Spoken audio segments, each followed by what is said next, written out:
राजकुमार शुक्ल, इन्होंने महात्मा गांधी को कहा कि बिहार में बहुते समस्या है, खास करके चंपारण में। कहां पे? अब महात्मा गांधी को उन्होंने क्या किया, चंपारण आने का न्योता दिया। तो महात्मा गांधी कहेंगे ना वो अगले साल आएंगे, अभी नहीं आएंगे। कब आएंगे? अगले साल आएंगे, अभी हमारा कोर्स बाकी है। तो महात्मा गांधी पहले सोच समझ के विचार कर लिए कि आखिर क्या है। तो पता चला वहां का कलेक्टर धमकी दिया है कि नील की खेती करो, और अगर इसके विरोध आंदोलन करोगे ना तो मुकदमा लाद देंगे। अब नील की खेती जबरदस्ती बोई जाती थी 20 कट्ठा जमीन पर 3 कट्ठा पे, यानी 20 कट्ठा जमीन पे 3 कट्ठा पे क्या बोला था, इसलिए इसे 3 कठिया प्रणाली कहा गया। क्या कहा गया? 3 कठिया। तो 3 कठिया प्रणाली क्या कहा गया, बोला गया। तो महात्मा गांधी ने इसकी सारी लीगलिटीज की जांच कर लिया कि छोटा सा मैटर है कि जब आपको नील के साथ क्या था कि जर्मनी में ना आर्टिफिशियल नील की खेती हो गई थी। किसकी खेती?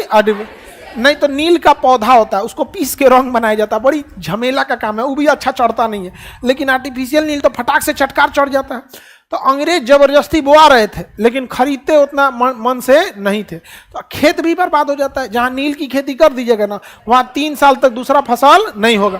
तो अंग्रेजों भारतीयों को डबल लॉस, एक खेत बर्बाद हो रहा है, दूसरा पैसों नहीं देता था, सब औने पौने पैसा दे देगा। पता चला कि 500 रुपया लागत लगाया तो 100 रुपया दे देगा, तो उसका खेत भी बर्बाद हो रहा है और पैसा भी बर्बाद हो रहा है। अब महात्मा गांधी जब सारी लीगलिटी जांच कर लिए कि आखिर डीएम क्या एक्शन लेगा, जब सब पता चल गया तो उन्होंने कहा कि चलो हम तो कानूनी लड़ाई लड़ लेंगे और किसी गाइड को ले लेते हैं। तो राजेंद्र प्रसाद को ले लिए। कहा क्या चल रहे हैं? क्या चंपारण चल रहे हैं? छपरा जिला में है, हम वहीं के हैं। उस समय छपरा बहुत बड़ा हुआ करता था। चंपारण तो जीरादेई के थे कौन? राजेंद्र प्रसाद। कह रहे हमारे बगले का जिला है, चलिए। तो राजेंद्र प्रसाद भी चल दिए और अनुग्रह नारायण सिन्हा चल दिए। कौन चले गए? अनुग्रह नारायण सिन्हा। समझ में आ गया कि नहीं आ गया? किसी को दिक्कत? तो अनुग्रह नारायण सिन्हा और महात्मा गांधी और राजेंद्र प्रसाद साथ चल दिए। अब महात्मा गांधी ने कहा अनुग्रह नारायण सिन्हा को, एक काम कीजिए, आप जाइए गांव वालों को कहिए कि आंदोलन के लिए बुलाया जाए। गांव वाला डरे, अहिबे नहीं किया, कहा हम नहीं आ जाएंगे, यहाँ बवाल हो जाएगा, डीएम केस मुकदमा कर देगा। गांव का आदमी केस मुकदमा से बहुत डरता है। अब कोई नहीं जा रहा था, महात्मा गांधी अकेले बैठ गए। 10-15 आदमी आया, गोड़ दबा के महात्मा गांधी के बगल में बैठा था, हवाई चप्पल उतार के कि अगर पुलिस आएगी ना तो चप्पल हाथ में लेंगे और भाग जाएंगे यहाँ पर। तो महात्मा गांधी थे तो डीएम लेटर भेजा। तो महात्मा गांधी ने लिख दिया कि हम इस चीज के विरोध के लिए आए हैं, आप हमारा विरोध के लिए ज्ञापन किए। इंग्लैंड के कानून में इस जगह पर इस धारा में लिखा है कि हम शांतिपूर्ण ढंग से विरोध प्रदर्शन कर सकते हैं और आप हमें सुरक्षा दीजिएगा। डीएम हड़क गया कि रे भाई ये आदमी कहां से आया? यहां से निचवा लिख दिया बैरिस्टर फ्रॉम इंग्लैंड। डीएम का हालत खराब हो गया। 2 दिन तक हो गया, एक को पुलिस नहीं आई, बल्कि पुलिस बाहर से सुरक्षा में थी। गांधी जी हल्ला करा दिया, मारने नहीं आया, सुरक्षा में आया। अब बिहार का आदमी रुकने वाला है, सुरक्षा करिए हो। चंपारण सत्याग्रह पहुंच गया, गांव का आदमी पूरा यहाँ पे। अब भीड़ लगा दिया महात्मा गांधी के पीछे। अंग्रेजों के सामने इतनी भयानक भीड़ लग गई। और महात्मा गांधी ने कहा कि तुम लाठीचार्ज कैसे कर सकते हो। महात्मा गांधी सबसे आगे चले गए और इंग्लैंड उन लोगों को पता चल गया, पुलिस वालों को, भैया बैरिस्टर है। पुलिस वालों से पूछिएगा, वकील से नहीं भिड़ते हैं। पुलिस वालों वकील से नहीं भिड़ते। रीजन क्या है? पुलिस को ड्यूटी कभी यहां लगेगी, कभी वहां लगेगी, और वकील को वहीं रहना है। और जज पहले वकील का ही सुनता है। ऐसा ना लथेड़ेगा ले आके ना कोर्ट कचहरी में, बेटा बहुत बेइज्जती हो जाएगा। देखिए पुलिस ही हो गए या डीएम एसपी, जज के आगे कुछ बोल पाते हैं? बिना मतलब का बात सुनवाएगा वहाँ।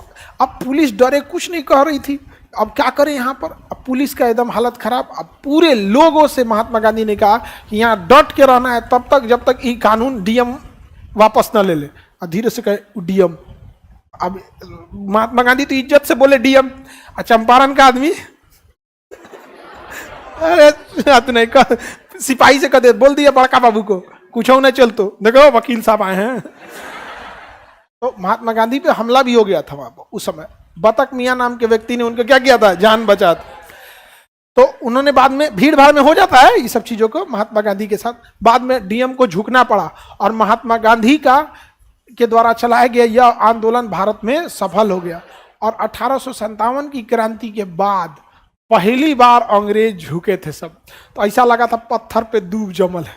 हल्ला हो गया ना कि गांधी नहीं कोई फरिश्ता है। और भारत में तो कहानी बनाने के लिए एक से एक लोग हैं, एक गो बात बोलिएगा तो 10 गो बात सुनाएगा। अब महात्मा गांधी को कोई जादूगर कह रहा है, कोई मंगल बाबा कह रहा है, कोई एक से एक कहानी कह रहा है। अब महात्मा गांधी के नाम के आगे ताता लग गया। ये आपका रविन्द्रनाथ टैगोर ने गांधी जी को महात्मा की उपाधि दे दिया, कहा कि आदमी नहीं है महात्मा है। समझ में आ गया कि नहीं आ गया? जादूगर कहा गया इन्हें, मंगल बाबा कहा गया इन्हें। आइंस्टीन ने कहा कि आने वाले कुछ सालों में शायद ही कोई विश्वास करे कि ऐसे हाड़ मांस के शरीर वाला व्यक्ति भी इस धरती पर आया था और इतना बेहतरीन काम करके चला गया। आइंस्टीन कई बार खत लिखा महात्मा गांधी से मिलने के लिए। महात्मा गांधी का हमरा ई बराबर MC स्क्वायर से कुछ नहीं करना है मतलब ऐसा नहीं कहते। उन्होंने कहा कि अभी हम आंदोलन में बिजी हैं।